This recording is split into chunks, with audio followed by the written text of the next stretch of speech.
What are we calling this show? We don't actually have a name yet. Okay. Yeah, nameless show.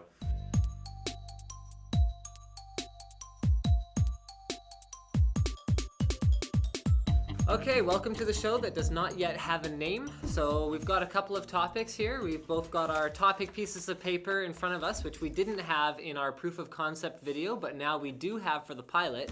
You can see that he's either a fidgety kind of weirdo who folds his paper, or he's the only one who actually looked at his piece of paper and wrote notes on it, which I did not do. So let's get into our first topic here today, which I will let my partner here introduce. What are we doing? What are we talking about? Well, what we're starting off with is, as I'm sure you know, we're starting off with the AMD ATI, the 5970 release. That came out just yesterday, and that was huge. It is sort of their third video card. It's the 5870, sort of their X2. So it's their third video card. Third video card from ATI. History in the making today, folks. We now have the third video card ever from ATI. Actually, I think what he's meaning to say is that it is the third video card in their 5000 series, which it isn't really. No, it's not really the third video card in anything. Well, it's their 5800 series video card. Aha, but it is a 5970, so that is kind of where the naming scheme has changed from what it used to be in the past. It used to be we'd see a 4870 and a 4870 X2 for this kind of jump, but maybe you can explain why they've changed it from 5870 to 5970 rather than calling it a 5870 X2.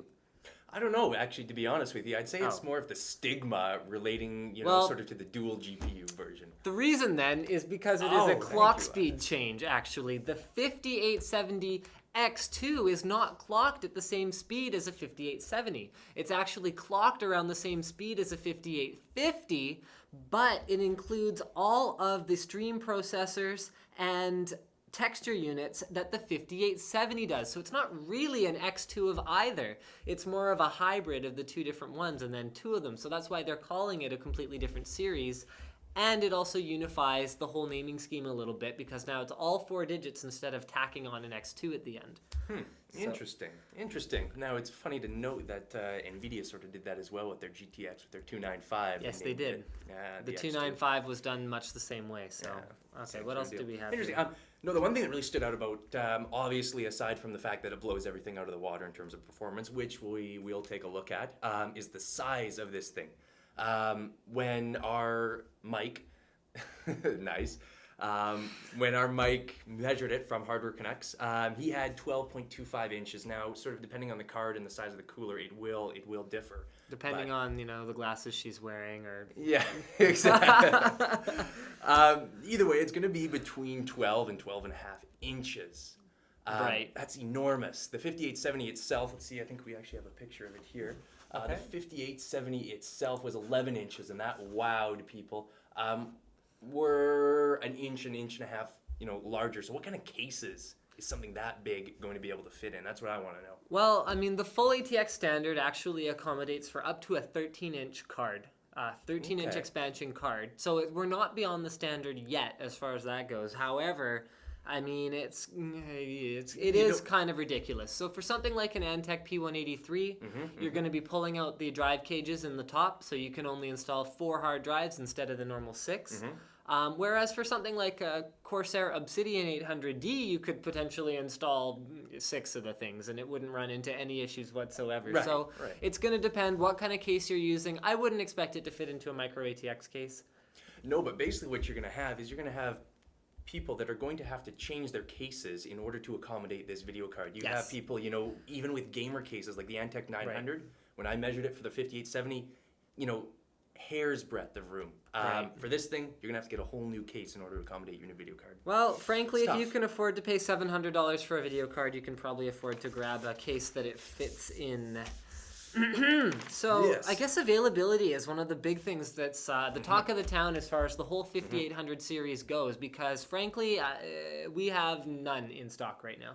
I haven't. All of the retailers that I've looked at, nobody's been able to keep them on off the shelves. They're neither coming in and they're not going out. So the question is, why release a card now that has two of these highly allocated chips on it? And the answer is, I don't know. but they have the performance crown. They have it for the foreseeable future right now, and I guess that's as good a reason to do it as any. These cards will be trickling in over the next few weeks, and I mean, the estimates that I've seen have all of the 5800 series availability clearing up sometime in the next 4 to 8 weeks. So that's when we can expect it to get quite a bit better. So maybe by Christmas, will some of the people that back ordered them may eventually see their products. Well, that's what we're telling people is keep your back order if you have one, because otherwise you could very well be waiting into the new year. Yeah, So, exactly. okay, what else exciting has happened? Other big things. Left 4 Dead 2. Left 4 Dead 2. I Yes. don't know much about that. I I pre-ordered with a 4-pack. I got 1 copy for me. I sold off 3 copies. Nice. I was ready to go when it launched. Frankly, I'm a little bit disappointed so far. Really? They've changed a lot of the gameplay style. It's not so much the horror movie cinematic style, and it's a little bit more chaotic. A little bit more randomness thrown into it, I guess, if you will. But part of it could be that I've been playing Left 4 Dead for a year. I'm reasonably good at it. I know the gameplay mechanics like the back of my hand, and now they've thrown in a bunch of new special infected, like the Spitter, the Jockey, the Charger. So these are all completely new special infected. I also don't really care for the characters as much as I did in the first one, and for me that takes away from the cinematic feel that the first one had to it. Is you loved the characters and you wanted them to survive, whereas these guys, frankly, I don't care if they survive. Well, the one thing that really struck me, I was just kind of looking at the screenshots and having played the first one, was sort of the graphics change as well. It looks like they've taken a lot from Team Fortress 2, and they've, I guess gone away from the source engine a little more in terms of the modeling, and it moved it to feel almost more like a cartoony style. As that sort of detracted from the gameplay and the feel, as you're saying, with that cinematic. Well, the whole thing has changed, right? So I wouldn't say it's gone more cartoony because it's definitely gone more gory. Okay. So somehow they have, but I wouldn't say it feels as horror. Right. So right, it's it feels like a little bit more gore. They've definitely changed that style, but we've lost a little bit of I think the creepiness of the game. Right. Okay. Yeah. Okay, so you're popping around a corner and you're seeing this well-rendered, rounded, large guy, and it's just not as scary anymore. That makes sense. It's a little bit less scary. Definitely more chaotic, more panicked, though. Okay, what else do we have? Last on the list was just something that struck me.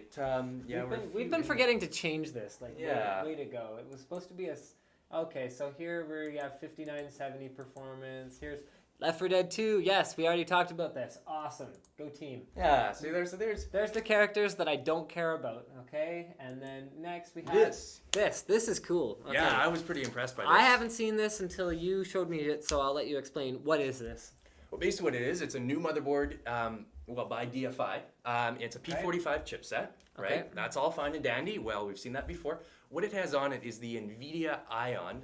What you can see on the unit here is from here up, it is a P45 motherboard, and then from the, from the PCI slot,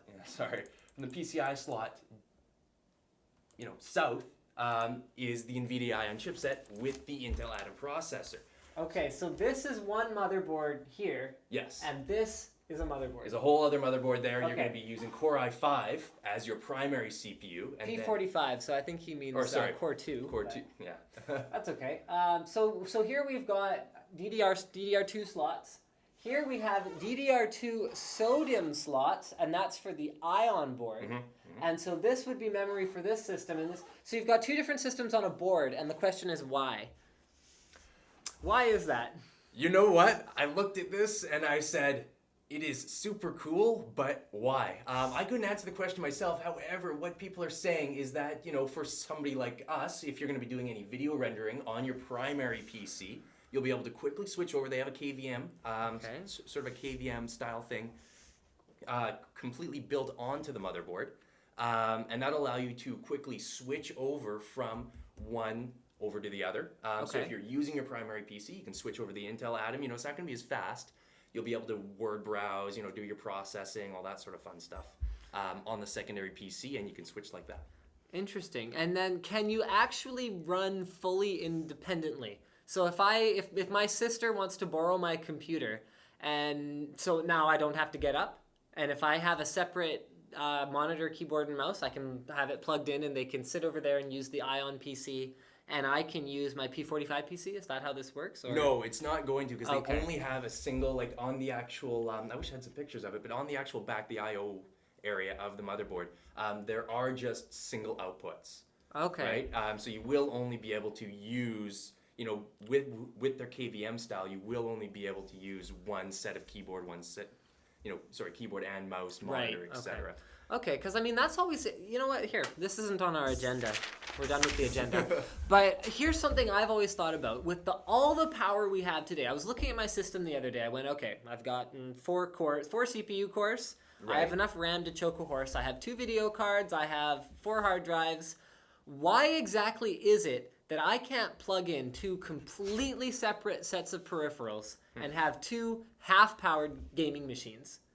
And it's something that I think that needs to be addressed at some point in the future. And I think that we are going to move that way with virtualization technology. But still, we have a long way to go. And it's something that I don't understand why we haven't looked at in the past. But this seems almost like a step in that direction. How you could have, 2 completely physically unique computers all in one box. Yes, because we have the hardware density for it now. You can easily build a system in an ATX or even micro ATX configuration that is powerful enough for 2 people to literally sit at it across from each other and play a video game. I mean, that'd be cool. Yeah. If you could have a friend come over and you can split screen by actually plugging in a separate screen, so he only has to bring like a monitor, keyboard, and mouse, and you could actually play a game head-to-head on one the computer. Same computer. So, I mean, that's just my random thought for the day. So thank you for checking out our tech show with no name yet. It will have a name in the future, I We'll promise. get there, hopefully. And I'm Linus, and this is This is Keaton, Hardware Canucks. thank you for checking it out.